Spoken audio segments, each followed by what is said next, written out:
दोस्तों, आज हम मिल रहे हैं स्टैंडर्ड 11 JEE नीट के साथ चैप्टर 9।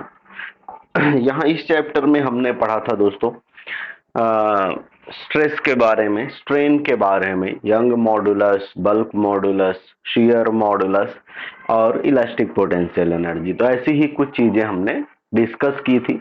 आज हम यंग मॉडुलस से रिलेटेड कुछ काम करने वाले हैं।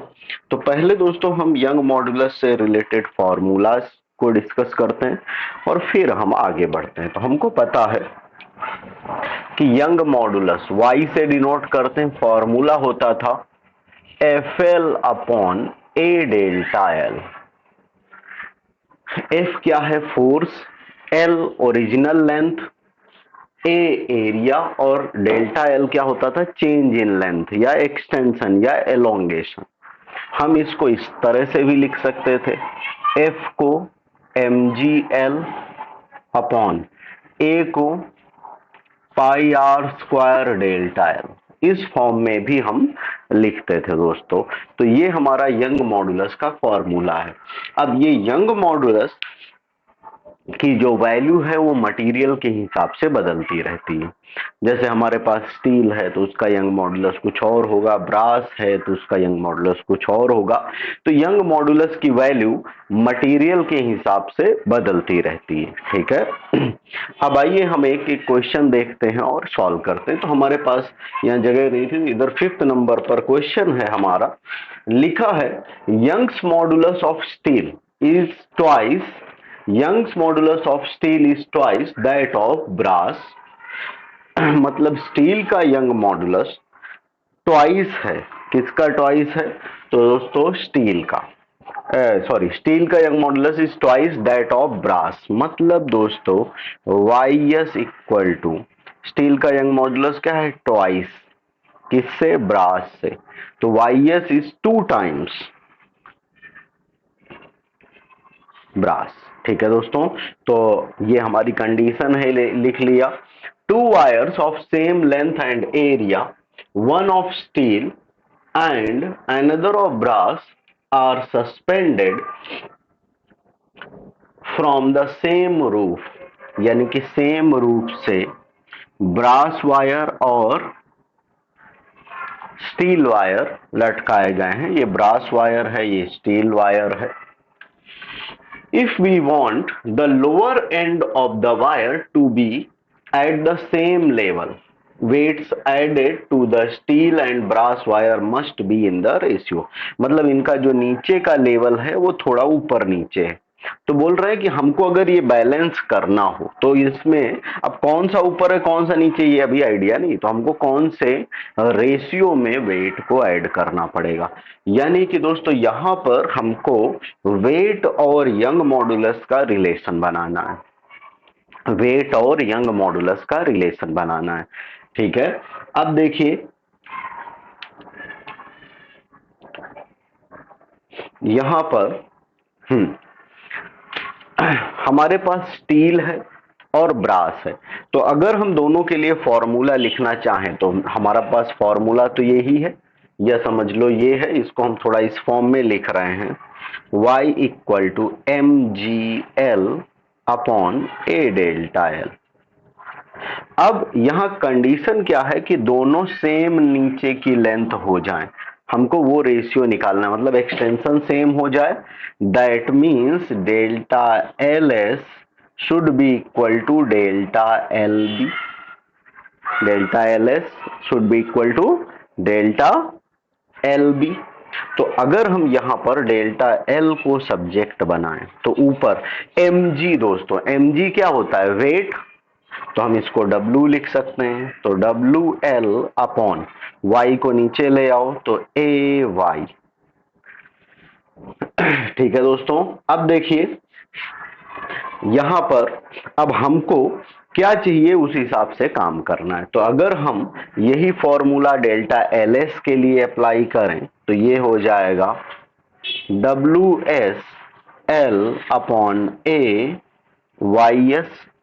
डेल्टा एल बी के लिए अप्लाई करें तो WB L by A YB। ठीक है दोस्तों, ये हो जाएगा फॉर्मूला हमारा। अब देखिए यहां पर एल और ए सेम है, कट गए, तो हमारा रिलेशन बना दोस्तों। अब देखिए W S by Y S equal to W B by Y B, तो वेट वाले टर्म्स को अलग कर लेते हैं। So W S, W B को इधर ले आओ, by W B equal to Y S इधर चला जाएगा, Y S by Y B. ठीक है दोस्तों, अब देखिए हमारे पास ये कंडीशन, इसके हिसाब से अगर हम Y S by Y B निकालें, वाई बी को नीचे ले जाएं, तो ये क्या हो जाएगा 2। तो यहाँ Y S by Y B को 2 लिख सकते हैं या फिर 2/1 लिख सकते हैं।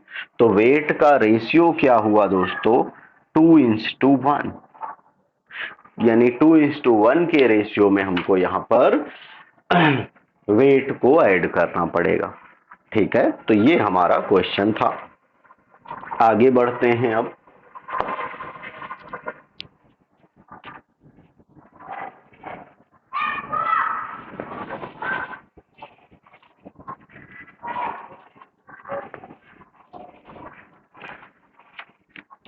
अब हमारा फर्स्ट क्वेश्चन है,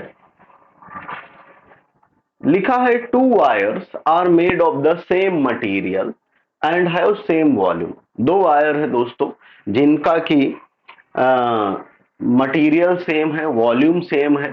however wire 1 has cross sectional area A, जो फर्स्ट वायर है उसका एरिया ए है, and second wire has cross sectional area 3A, दूसरे वायर का एरिया है 3A। अब बोल रहा है कि if the length of wire 1 increases by delta x on applying force F, बोल रहा है कि अगर हमारा वायर 1 की लेंथ डेल्टा एक्स इंक्रीज हो जाए जब हम F फोर्स लगा रहे हैं, तो how much force is needed to stretch wire 2 by the same amount, यानी कि अब अगर हमको वायर 2 को भी डेल्टा एक्स लेंथ स्ट्रेच करना, तो कितना फोर्स लगाना पड़ेगा, हमको ये पूछ रहा है। ठीक है, तो चलिए देखते हैं। अब यहां पर दोस्तों फिर से फॉर्मूला वही, y equal to F L upon A delta L, y equal to F L upon A delta L. अब यहां पर एक चीज समझनी है, वॉल्यूम की बात कर रहा है कि सेम वॉल्यूम, तो हमको वॉल्यूम इंक्लूड करना पड़ेगा। तो अगर यहां पर हम a से मल्टीप्लाई और a से डिवाइड करें, तो ये दोस्तों क्या बनेगा, हमारे पास ऊपर हो जाएगा एफ एल ए, और एरिया इंटू लेंथ क्या होता है दोस्तों, वॉल्यूम, अपॉन नीचे ए और ए बन जाएगा ए स्क्वायर डेल्टा एल। अब यहां पर हमको बोल रहा था कि कितना फोर्स और लगाना पड़ेगा, है ना, कि लेंथ सेम हो और एरिया का रिलेशन है। तो F को दोस्तों हम सब्जेक्ट बनाएं अगर यहां पर, तो F इक्वल टू क्या बनेगा, ये नीचे वाला टर्म इधर चला जाएगा, a square delta l y upon नीचे क्या आ जाएगा, वॉल्यूम। अब देखिए बाकी सब कांस्टेंट हैं, तो F और एरिया में क्या रिलेशन आया, ए प्रोपोर्शनल टू ए स्क्वायर। ठीक है दोस्तों, अब ये दोनों के लिए लगा देते हैं, तो F dash by F equal to A dash square by A square, A dash square by A square. अब दोस्तों हमारा पहले एरिया था ए और फिर हो जा रहा है 3A, यानी कि हमारा जो ए डैश है वो कितना है 3A, और ए कितना है, वो तो ए ही है, तो ये हो जाएगा, अब ए से ये ए कैंसल हो जाएगा, तो ये आ गया दोस्तों 9, यानी F dash equal to 9F। यानी दूसरे वायर में अगर हम पहले वायर से 9 टाइम्स फोर्स लगाएं, 9 से मल्टीप्लाई करके, है ना। तो उनकी जो लेंथ है वो दोनों की सेम अमाउंट में इंक्रीज होगी, डेल्टा एक्स। अच्छा, यहां पर जो डेल्टा एल है उसको हम क्या लिख सकते हैं, डेल्टा एक्स, क्योंकि लेंथ चेंज होके डेल्टा एक्स हो जानी थी, तो लिखने में लिख सकते हैं, बाकी इसकी जरूरत तो नहीं है। ठीक है दोस्तों, तो ये हमारा आंसर था फर्स्ट वाला। आगे बढ़ते हैं।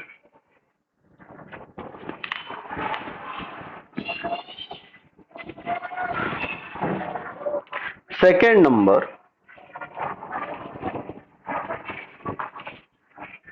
लिखा है pendulum made of the uniform wire of cross sectional area A has time period T.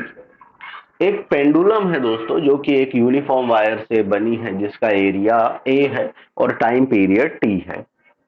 When an additional mass m is added to its bob, अगर उसके बॉब में एडिशनल मास और मास हम ऐड कर दें, time period changes to TM, time period उसका बदल जाता है, हो जाता है TM. If Young's modulus of the material is Y, then 1/y is equal to. Case ऐसा है दोस्तों कि एक पेंडुलम है जिसका टाइम पीरियड है टी, टाइम पीरियड टी, तो हमको पता है सिंपल पेंडुलम का formula T equal to √L/g, ये फॉर्मूला हमें पता है। अब बोल रहे हैं कि अगर वायर में और मास ऐड कर दिया जाए तो टाइम पीरियड में फर्क आएगा।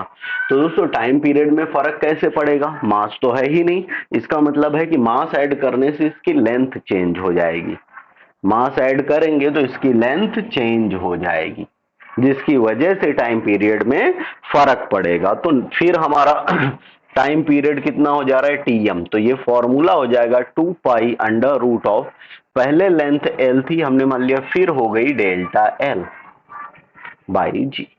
ठीक है दोस्तों, तो ये हमारे दो टाइम पीरियड हैं। अब यहां बात कर रहे हैं यंग मॉडुलस निकालना कि इज इक्वल टू किसके बराबर होगा। अब देखिए इसको हम थोड़ा सा सिंप्लीफाई कर लेते हैं। अगर हम इन दोनों का रेशियो निकालें, यानी टीएम बाई टी, तो क्या होगा, 2π से 2π कैंसिल हो जाएगा, जी से जी कैंसिल हो जाएगा, तो ये आ जाएगा √L plus delta L by L, L plus delta L by L. अब दोस्तों दोनों तरफ स्क्वायर कर दो, स्क्वायर करेंगे तो एलएचएस में आ जाएगा टीएम बाई टी का स्क्वायर, आरएचएस में आएगा L plus delta L by L. अब दोस्तों इसको हम ऐसा भी लिख सकते हैं, टीएम बाई टी का स्क्वायर इक्वल टू, इसको हम ऐसा भी लिख सकते हैं 1 plus delta L by L. 1 को इधर ले आए अगर, तो डेल्टा एल बाई एल की वैल्यू आ जाएगी टीएम बाई टी का स्क्वायर -1, ये हमारी वैल्यू आ गई।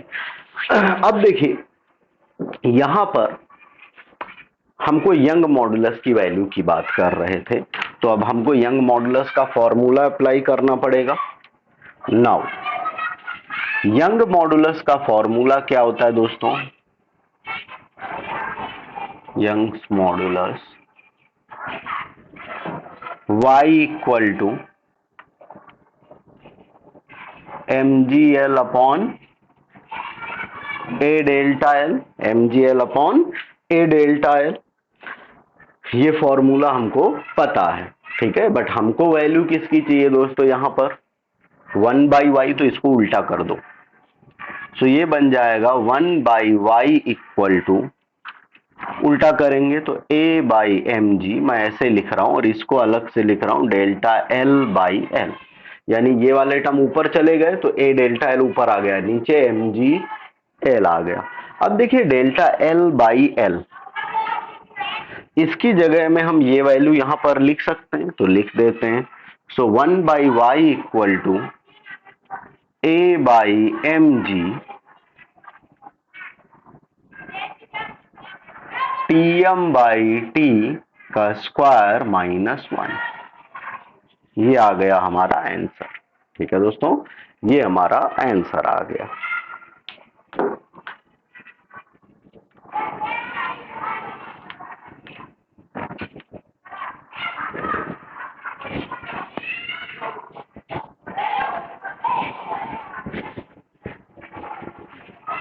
नेक्स्ट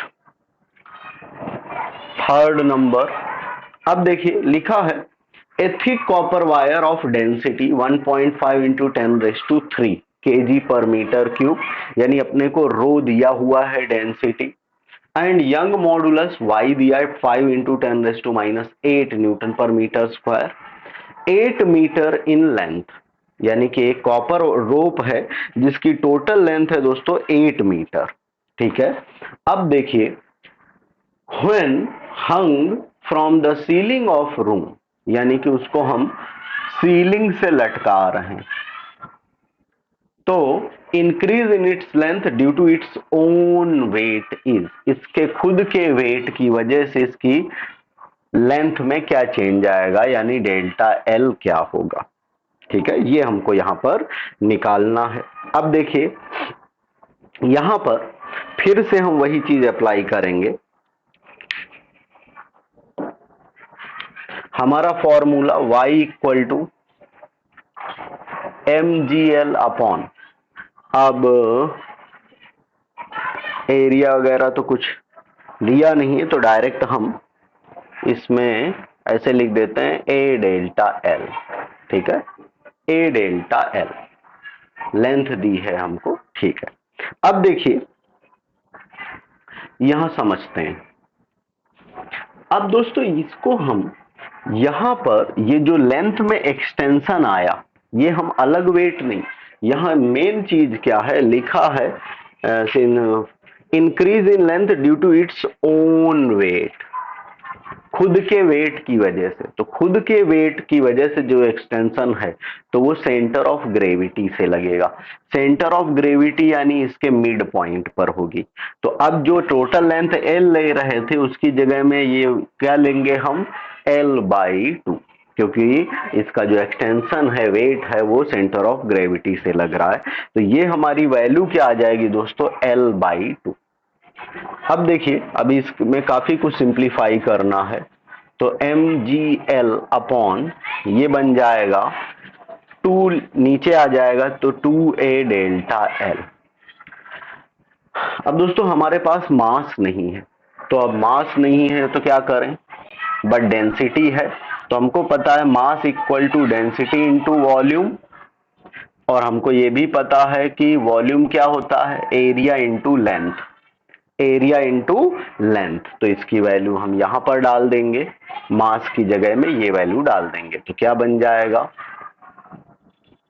m की जगह में तो रो ए एल, m की जगह में rho L into G L, ये g और l upon 2a delta L, a से a कैंसल हो गया यहां पर।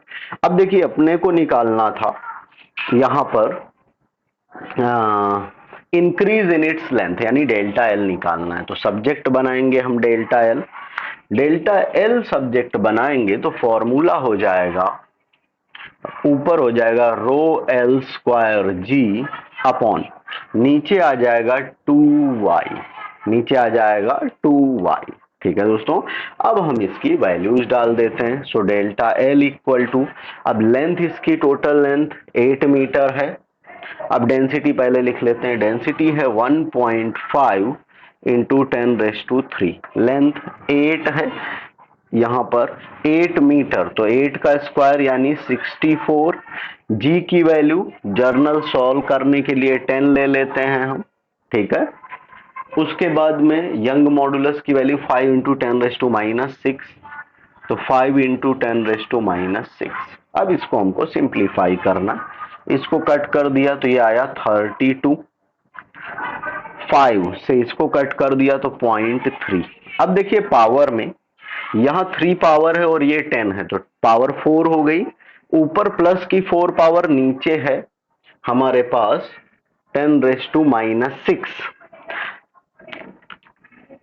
10⁻6, एक्चुअली ये शायद 10⁻6 है, 10⁻6 है। ठीक है दोस्तों, तो अगर हम 10⁻6 पावर है तो यहां ऊपर है हमारी पावर 10⁻4, यानी 10⁻4, और नीचे है 10⁻6, ऊपर गई तो माइनस में, तो 4 पावर से यहां पर दो पावर बचेगी, तो डेल्टा एल इक्वल टू आया 0.3 इंटू 32 इंटू 10⁻²।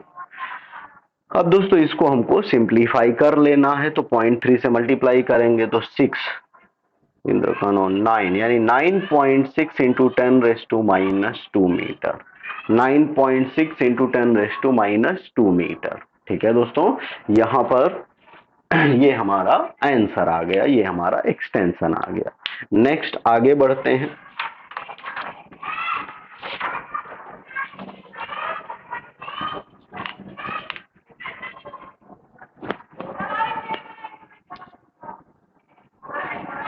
फोर्थ नंबर, अब देखिए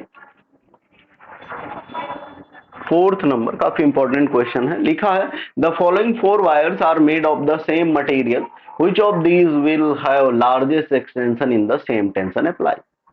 व्हेन सेम टेंशन अप्लाइड, जब सेम टेंशन लगेगा तो सबसे ज्यादा change in length, largest change किस में आएगा। चार हमको कंडीशन दी है, एल की वैल्यू दी है यानी लेंथ दिया है, और डायमीटर दिया है हर केस में। अब समझते हैं, हमको एक्सटेंशन की बात कर रहा है। यहां से हम डेल्टा एल को अगर सब्जेक्ट बनाएंगे तो फॉर्मूला वही एम जी एफ रखो, कुछ भी नहीं चलेगा, M G L upon pi R square. अब पाई आर स्क्वायर यानी डायमीटर है तो डी स्क्वायर कर सकते हैं, डबल 2 कांस्टेंट रहेगा तो नहीं लिख रहा हूं वाई। ठीक है दोस्तों, अब यहां delta L is proportional to L by D square, बाकी सब कांस्टेंट वैल्यू हैं हमारे।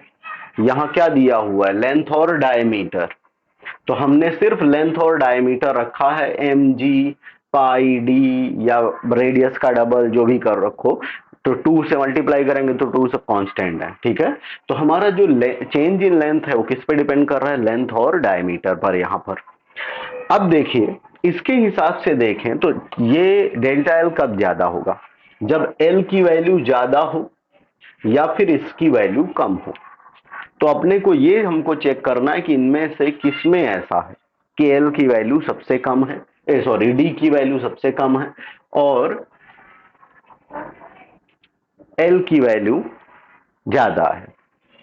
ठीक है, तो अब अगर ये एक ट्रिक है जिसके थ्रू आप बिना सॉल्व किए भी समझ सकते हो। यहां पर देखें 50 सेंटीमीटर 0.5 mm, 0.5 mm यानी पॉइंट का स्क्वायर तो और छोटा हो जाएगा, यानी ये वैल्यू डी की मिनिमम मिलेगी अपने को, सबसे कम वैल्यू यहाँ पर डी की यही मिलेगी, क्योंकि इसमें 1 है, 1 का स्क्वायर 1 हो जाएगा।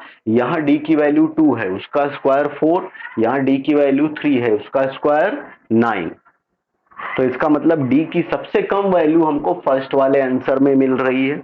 अब एल की वैल्यू चेक करें तो यहाँ 50 है, 100, 200, 300 बढ़ती जा रही है, लेकिन ये बढ़ रही बट ये भी वहां पर बढ़ रही दूसरे केसेस में।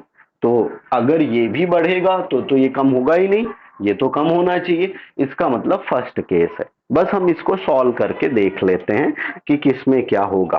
तो अगर हम फर्स्ट केस की बात करें, एक एक केस हम लेके देख लेते हैं। ए वाला केस, तो हमारा फॉर्मूला क्या है, A L by D square, delta L equal to L by D square. Length कितनी है दोस्तों 50, डी स्क्वायर तो 0.5 mm है, उसको सेंटीमीटर में अगर हम बदलेंगे तो ये हो जाएगा 0.05 का स्क्वायर, 0.05 का स्क्वायर। ठीक है, तो अब देखिए यहां पर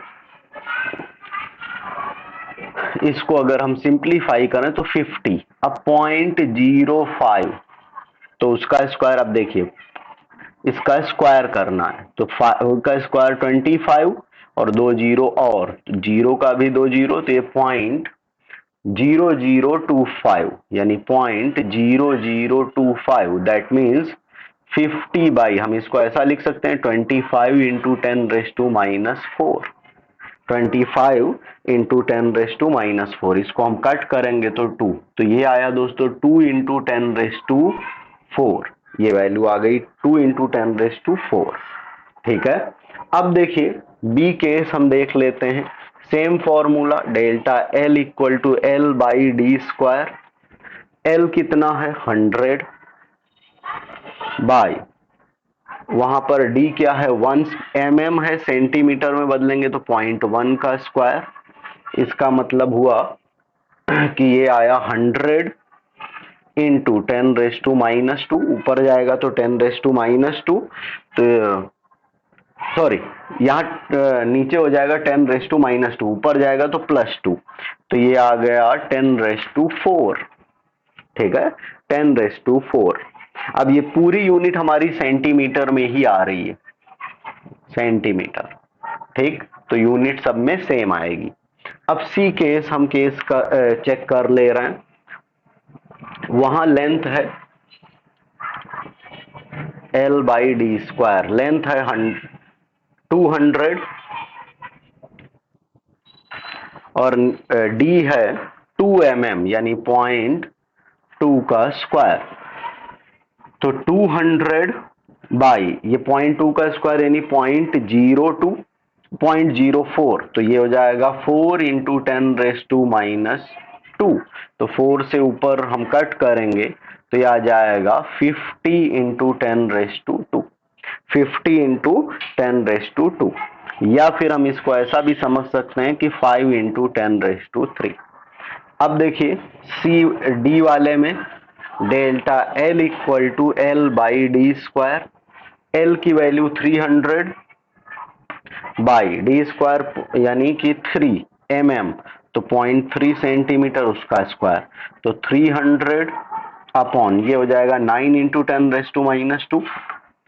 अब 9 इंटू 10⁻², तो इसको अगर हम सिंप्लीफाई करें तो 9×27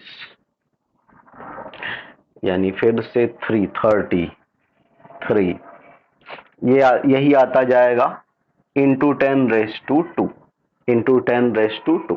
ठीक है दोस्तों, तो अब देखिए यहां पर अगर हम देखें या फिर अगर हम पावर एक और इधर लाएं तो इसको ऐसा भी लिख सकते हैं 3.3 इंटू 10⁻3।